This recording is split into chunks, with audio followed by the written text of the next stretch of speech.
Have you ever felt trapped, as if life was piling on bigger and bigger obstacles? Lucas, a dedicated and hard-working father, was drowning in debt and doubt, unaware that a simple decision would change everything. What started with skepticism led him on a journey of hope, exciting twists, and an ending that no one could foresee.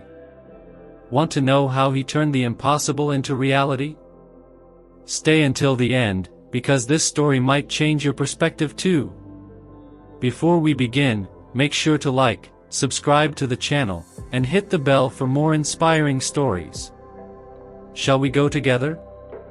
Have you ever had that moment and you look in the mirror and don't recognize who's there? That was me.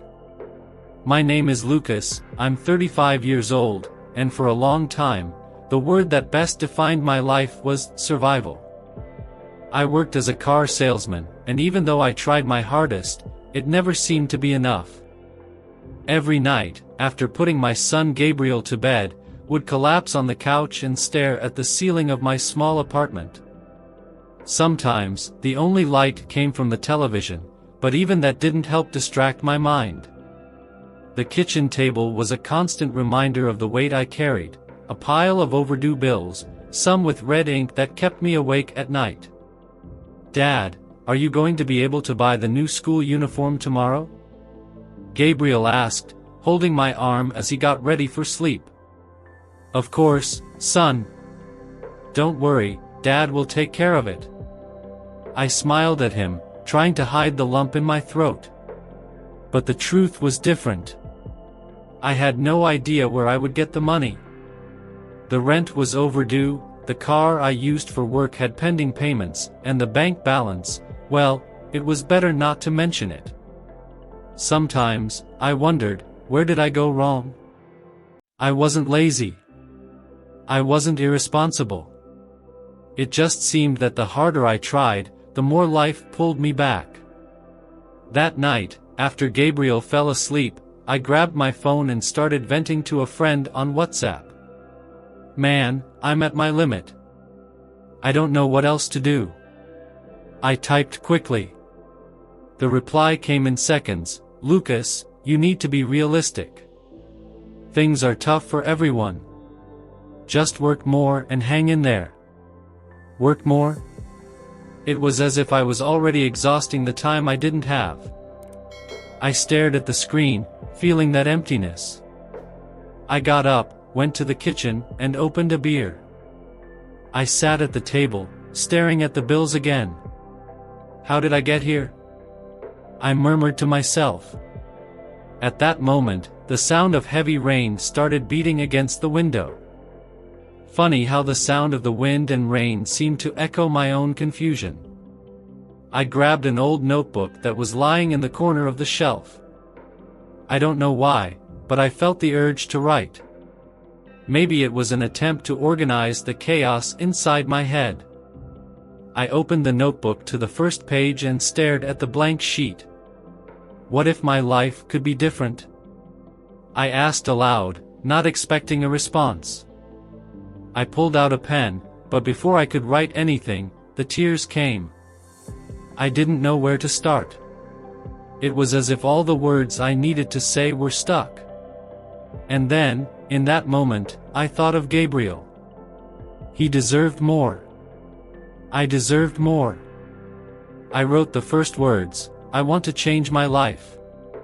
I woke up the next morning with the feeling that something needed to change. I still didn't know what, but that scribbled phrase in the notebook felt like a silent scream inside me. The day started like any other, late, tired, and carrying the weight of everything I had. During a break at work, between attending customers and organizing papers, I sat at the small cafeteria table at the dealership. I took out my phone and started aimlessly scrolling through YouTube. First, the usual videos, bad news, people traveling, things that seemed so far from my reality. Then, the algorithm decided to show me something different. The title was something like, "How to Manifest the Life of Your Dreams Using the Law of Attraction." I laughed. I literally chuckled there, alone in the room. Manifest? With thoughts? You've got to be kidding me, I murmured. But for some reason, I clicked on the video. The woman on the screen had contagious energy. She spoke with an almost annoying certainty. You can change your life right now. It all starts with what you believe. Wealth, love, happiness, they are within your reach. The universe responds to your vibration. I closed the video within the first few minutes. It was ridiculous. I needed money, not a motivational speech. Minutes later, while responding to a customer on WhatsApp, something made me open the video again. Maybe it was curiosity, maybe desperation. The woman continued, "The life you desire already exists. It's just waiting for you to believe." I shook my head, disbelieving, but something about that phrase kept echoing. For the rest of the day, I couldn't get it out of my mind. That night, after Gabriel went to sleep, the rain started again. I sat in the living room with the notebook in hand. I looked at that first sentence I had written the night before. I want to change my life. Does this make any sense? I said aloud, as if waiting for an answer from beyond. I picked up the pen and started writing. There was no method or rules. I just let my thoughts flow. I want to pay off my debts. I want to provide the best for my son. I want to live without fear of tomorrow. The dreams poured out of me like water. I wrote about trips I had never taken, a comfortable house, a peaceful life. As I wrote, something strange happened. For a moment, I could imagine myself living that. It was as if I felt a lightness I hadn't felt in a long time. The next day, I brought up the video with Paulo, my coworker.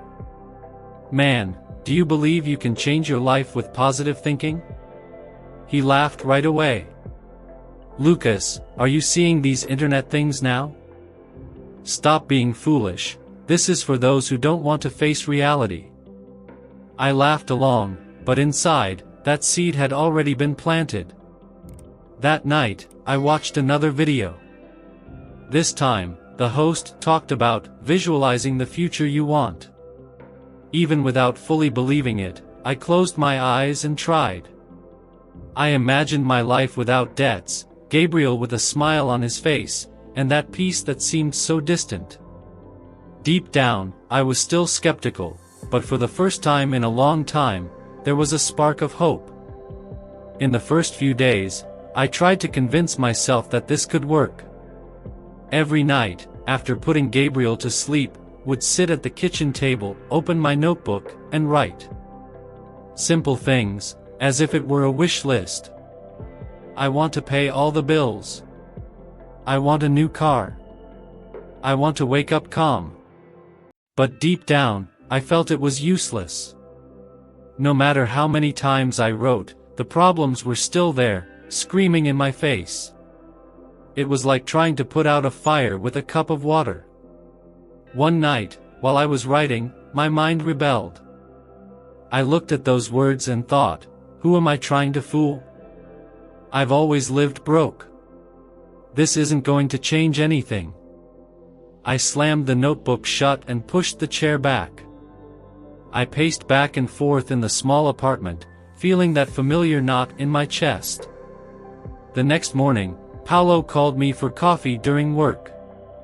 He was one of the few friends I had there and always struck up a conversation when he noticed I was quieter than usual. "So, Lucas, how's it going?" he asked, stirring his coffee with a spoon. "It's all good, or at least, the way it always is, right?"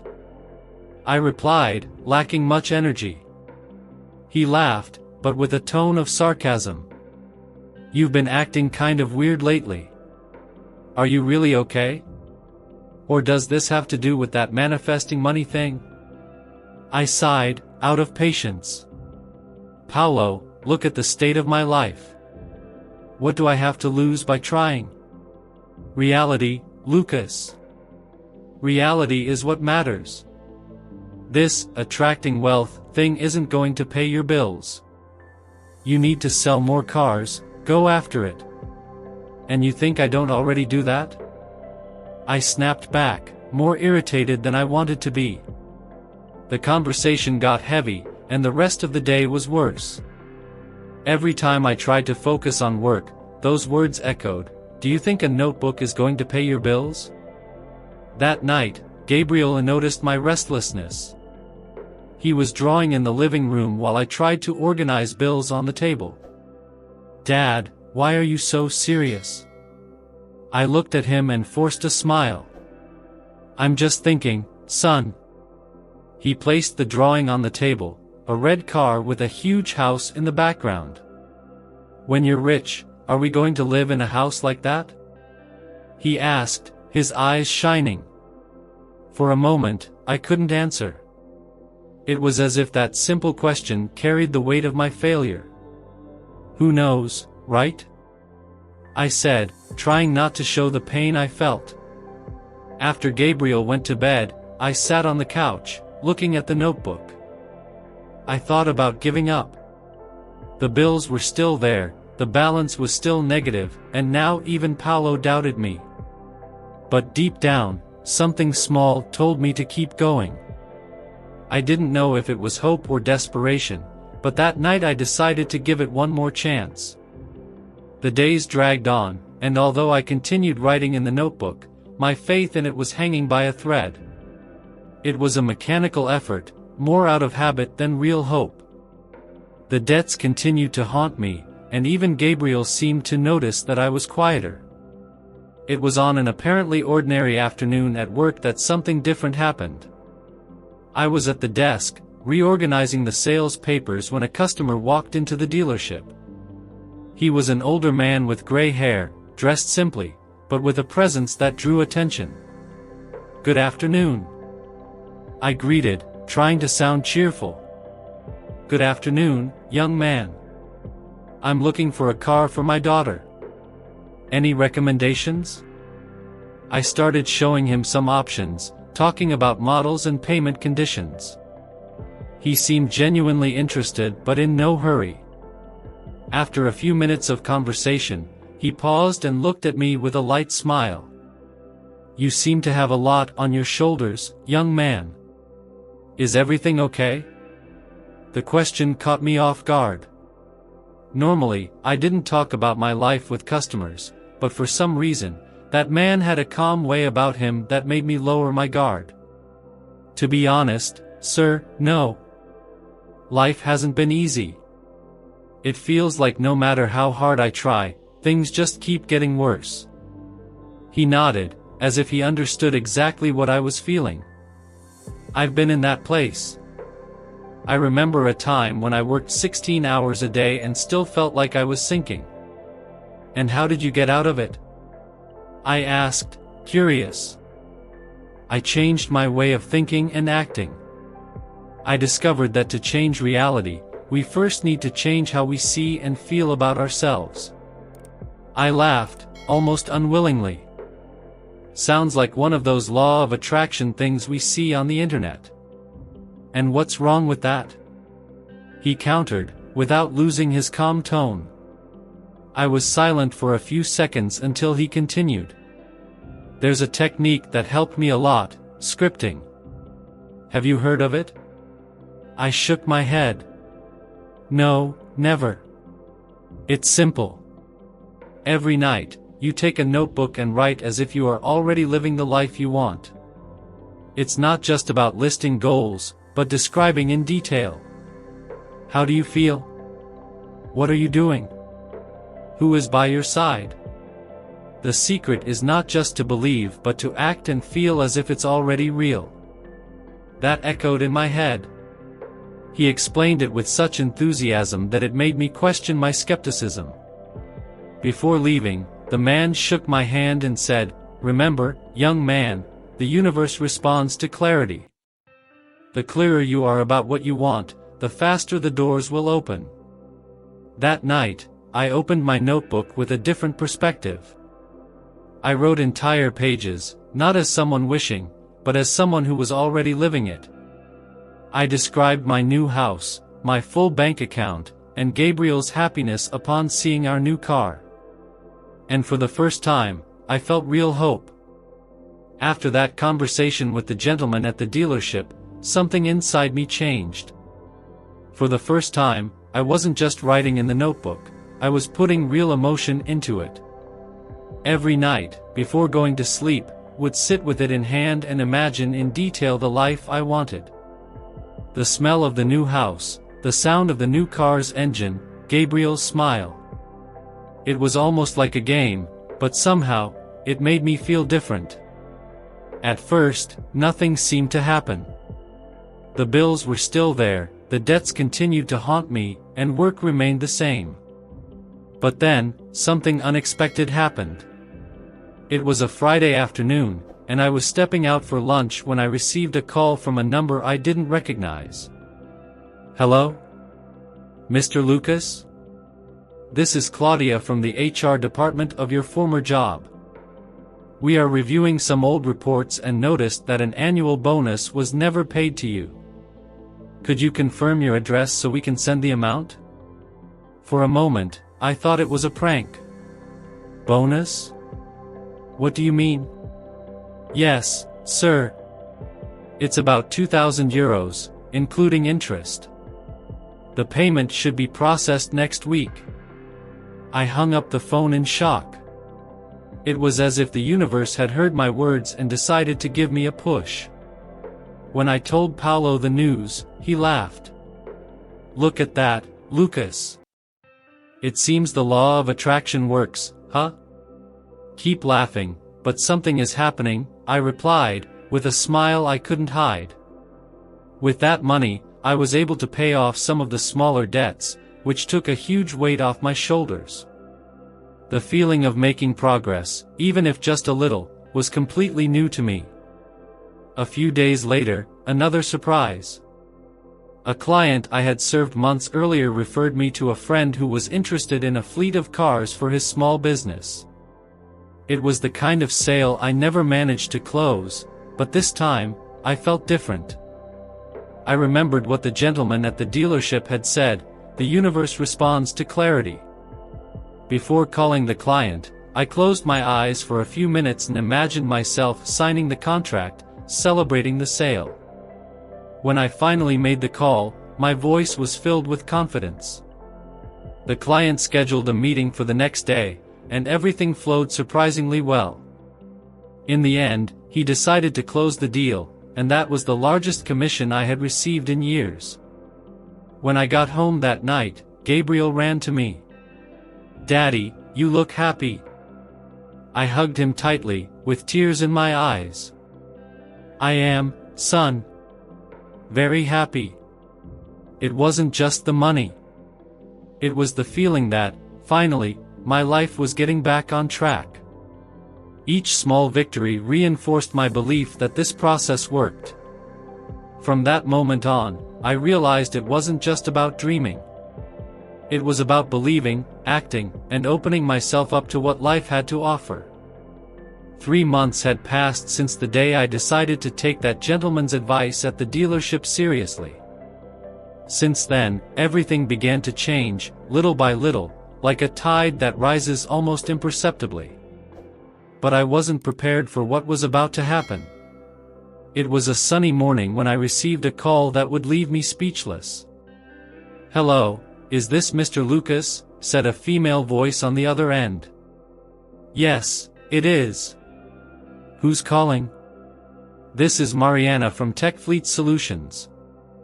We are expanding our fleet of vehicles and need a reliable supplier. We received your recommendation from one of our partners and would like to schedule a meeting to discuss the terms. My heart raced. Tech Fleet Solutions was a well-known company, large enough to change the life of any salesperson who closed a deal with them. Sure, we can schedule that.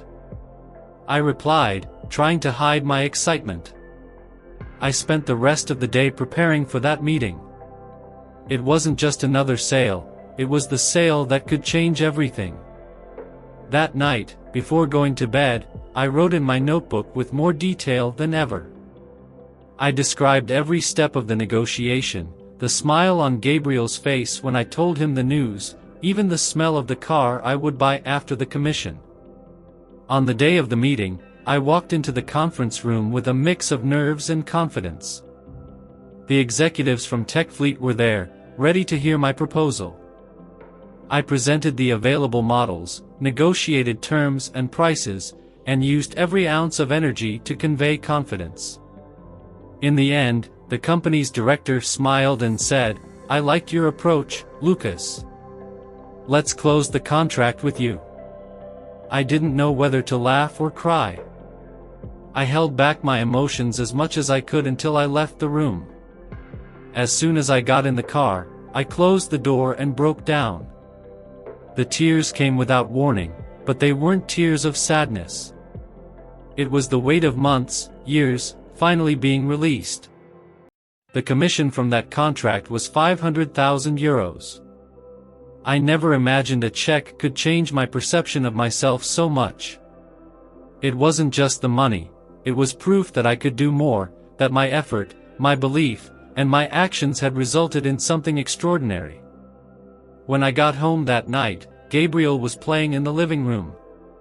He ran to me as soon as he saw me. "Daddy, how was work?" I knelt in front of him, holding his small face in my hands. "It was amazing, son. We did it."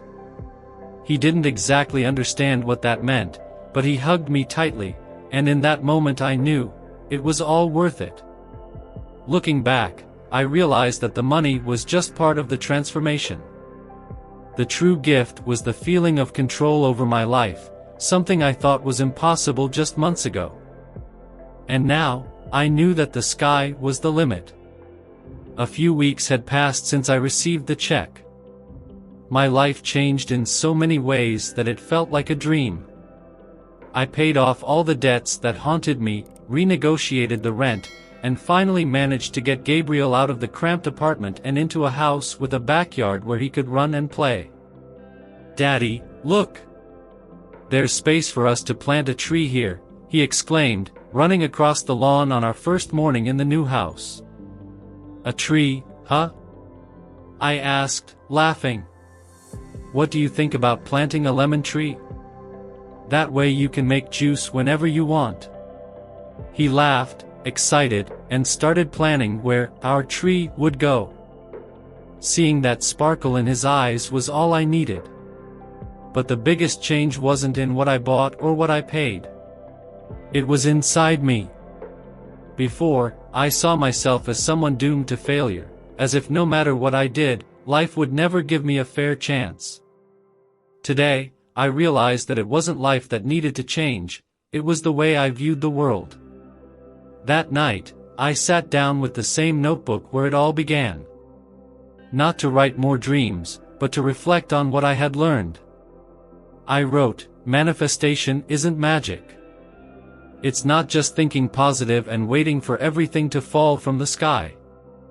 It's believing in what you deserve and working as if it's already real." It was at that moment that I remembered the man from the dealership, the one who planted the idea of scripting in my head. I decided I needed to thank him. I went back to the dealership a few days later, hopeful to find him. I asked my manager if he remembered that specific customer, but he shook his head. "Lucas, no customer with that description has been here in the last few months." "Are you sure about that?" I stood there for a few minutes, confused. Did I imagine him? It didn't make sense, but somehow, it only reinforced my gratitude. That same week, I met Paolo for lunch. He couldn't stop looking at me with a surprised expression as I told him everything that had happened. "Dude, I don't know how you did it, but I've never seen someone change so much in such a short time. The truth, Paolo, is that the money was just the beginning. What really changed was how I see opportunities. I stopped seeing barriers and started seeing possibilities." He was silent for a moment, then laughed. "And you still have to teach me this magic notebook thing." I laughed along but made it clear, it's not the notebook. It's the clarity. When you believe in what you want and act as if it's already real, the universe aligns. Today, sitting in the backyard, watching Gabriel play, I realized that the true gift wasn't just the money, but the freedom to believe in myself. And you, what do you think you could achieve if you started believing in the impossible? Did you enjoy this story of overcoming and transformation? Then leave your like to support our channel. Comment below, do you believe in the power of change and manifestation? We really want to know your opinion. And if you're not subscribed yet, take this opportunity to subscribe now and activate the bell so you don't miss any inspiring stories like this one. Together, we'll continue discovering that everything is possible when we believe.